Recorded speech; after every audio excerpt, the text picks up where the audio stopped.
الحمدللہ رب العلا والصلاة والسلام علی رسولہ المصطفیٰ اما بعد فاعوذ باللہ من الشیطان الرجیم بسم اللہ الرحمن الرحیم۔ ناظرین، آج کا ہمارا درس شریعت احکام نکاح کے بارے میں ایک اہم مسئلے کے بارے میں گفتگو کرنا ہے۔ مسئلہ یہ ہے کہ لڑکی یا لڑکے کا نکاح پڑھاتے وقت اگر نام لینے کے اندر غلطی واقع ہو جائے، لڑکی کا نام غلط لیا یا لڑکے کا نام غلط لیا یا ان کے والد کا نام غلط لیا گیا، تو ایسی صورت کے اندر نکاح درست ہوگا یا نہیں ہوگا۔ تو اس حوالے سے شریعت مطہرہ کی روح سے نکاح کے درست ہونے کے لیے یہ بات ضروری ہے کہ جس لڑکی یا لڑکے کا نکاح ہو رہا ہے وہ متعین ہو، وہ مجہول نہ ہو، گواہوں کو پتہ ہو کہ کس لڑکے کا نکاح ہو رہا ہے اور کس لڑکے کا آپس کے اندر نکاح ہو رہا ہے۔ اگر مجہول ہوئے تو پھر ایسی صورت کے اندر نکاح درست نہیں ہوگا۔ اب یہ جو لڑکی یا لڑکے کی تعیین ہے، اس کے دو طریقے ہیں تعیین کے حاصل کرنے کے، جس کو علماء نے تفصیل کے ساتھ بیان کیا ہے۔ علامہ ابن عابدین شامی علیہ الرحمہ نے اس کو رد المختار کے اندر بھی لکھا، اس طرح فتاوی عالمگیری کے اندر بھی اس مسئلے کی وضاحت کی گئی۔ تو علامہ شامی علیہ الرحمہ اس حوالے سے فرماتے ہیں، پہلی تعیین تو یہ ہے کہ اشارے کے ذریعے سے متعین ہو جائے۔ جس طرح ہمارے ہاں جو نکاح خواہ ہوتا ہے، جو نکاح کا وکیل ہوتا ہے، وہ نکاح پڑھاتا ہے، تو جو نکاح خواہ ہیں وہ اشارہ کر دے، یعنی لڑکی بھی مجلس کے اندر موجود ہے، لڑکا بھی موجود ہے، تو نکاح خواہ اشارہ کر دے کہ اس لڑکی کا نکاح میں نے تمہارے ساتھ کیا، تمہیں قبول ہے؟ وہ کہتا ہے میں نے قبول کیا، تو نکاح درست ہو گیا۔ اب جب کہ جو نکاح خواہ ہیں وہ اشارے کے ذریعے سے متعین کر دیتا ہے، تو پھر ایسی صورت کے اندر اس کے نام ذکر کرنے کی کوئی ضرورت نہیں ہے، اس کے والد کا نام ذکر کرنے کی کوئی ضرورت نہیں ہے۔ اسی طرح لڑکا بھی اگر اشارے کے ساتھ متعین ہو جاتا ہے تو اس کا نام ذکر کرنے کی بھی ضرورت نہیں ہے۔ اور اشارے کے ساتھ جب متعین کر دیا جائے گا تو اشارے کے ساتھ متعین کرنے کے بعد نام لینے کی ضرورت نہیں ہے، لیکن پھر بھی اگر نام لیا گیا تو اگرچہ نام میں غلطی بھی واقع ہو گئی تو پھر بھی اس سے نکاح کے اوپر کوئی اثر نہیں پڑے گا، بلکہ نکاح اپنی جگہ صحیح و درست رہے گا۔ دوسری بات اس کے اندر یہ ہے تعین کی کہ جس طرح عموماً ہمارے ہاں لڑکی لڑکے کے پاس موجود نہیں ہوتی، بلکہ وہ کمرے میں ہوتی ہے یا وہ گھر میں ہوتی ہے یا وہ کسی بیوٹی پارلر کے اندر ہوتی ہے،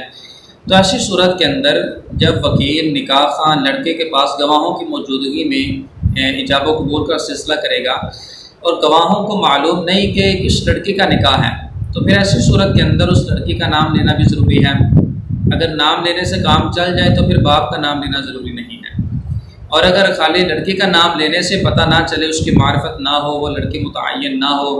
تو پھر اس کے والد کا نام لینا بھی ضروری ہے۔ اگر اس سے بھی کام نہ چلے تو پھر اس کے دادا کا نام لینا بھی شرعی اعتبار سے ضروری ہو جاتا ہے، کیونکہ جو اصل مقصد ہے وہ لڑکی کو نکاح کے اندر متعین کرنا ہے کہ فلاں لڑکی کا نکاح ہو رہا ہے فلاں شخص کے ساتھ۔ تو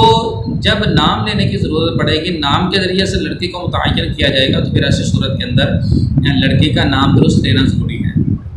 اگر اس کے والد کا نام لینے کی بھی ضرورت پڑے تو اس کے والد کا نام بھی درست ذکر کرنا ضروری ہے، اور اگر گواہوں کو اس کے دادا کا نام لینے سے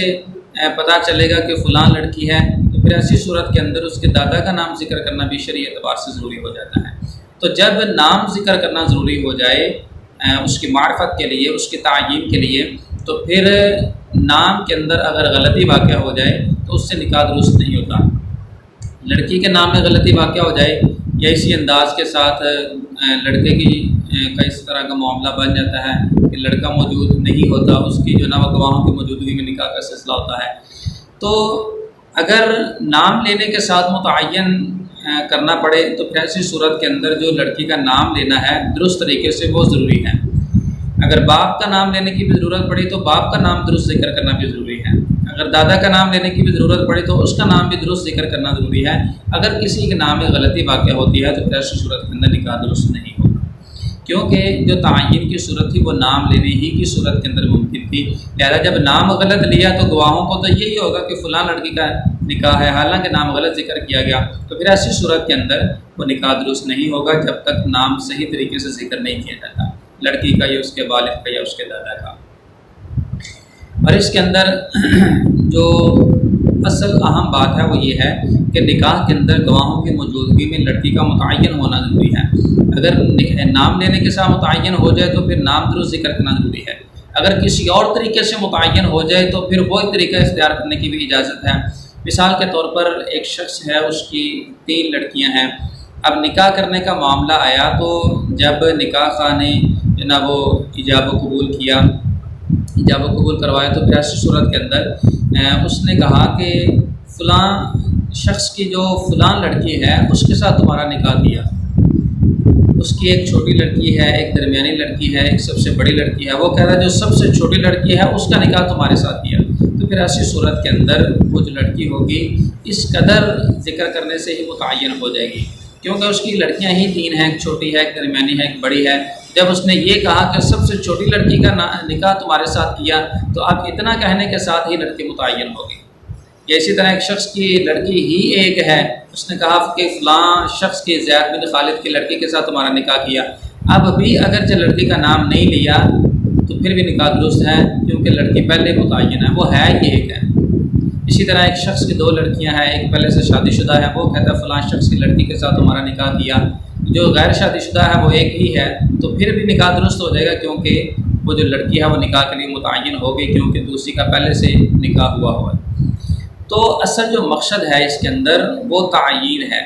تعیین نام لینے کے ذریعے سے ہو جائے تو پھر نام درست ذکر کرنا ضروری ہے، اور اگر نام کے بغیر تعیین ممکن ہو تو جس طرح بھی تعیین ممکن ہو تعیین حاصل ہونا ضروری ہے۔ جب تعیین حاصل ہوگی تو پھر نکاح بھی اپنی جگہ پہ جناب وہ صحیح درست ہوگا، اس کے اندر کسی قسم کا کوئی مسئلہ نہیں ہوگا۔ لڑکی کی طرف سے بھی تعیین ضروری ہے، اسی طرح جو لڑکا ہے اس کی طرف سے بھی تعیین ضروری ہے کہ فلاں لڑکے کا نکاح ہو رہا ہے۔ اس کے حوالے سے بھی فتاوی عالمگیری کے اندر ایک مثال بیان کی گئی کہ لڑکی لڑکا نابالغ ہیں، دونوں کے اولیاء آپس میں ملتے ہیں،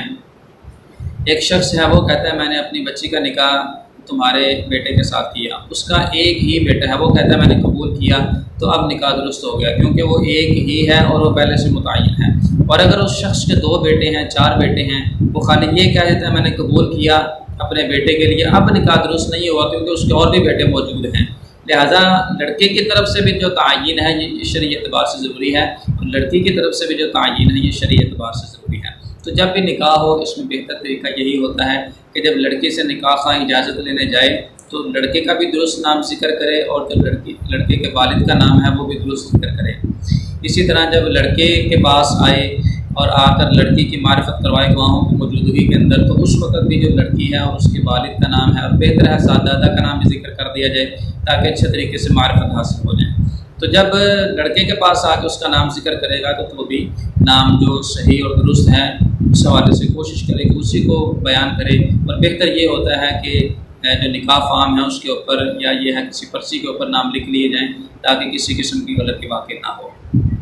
اللہ تعالی ہم سب کو جو سنا ہے اس کو یاد رکھنے عمل کرنے کی توفیق عطا فرمائے، علم نافع دے، آمین بجاہ نبی امین صلی اللہ علیہ وسلم۔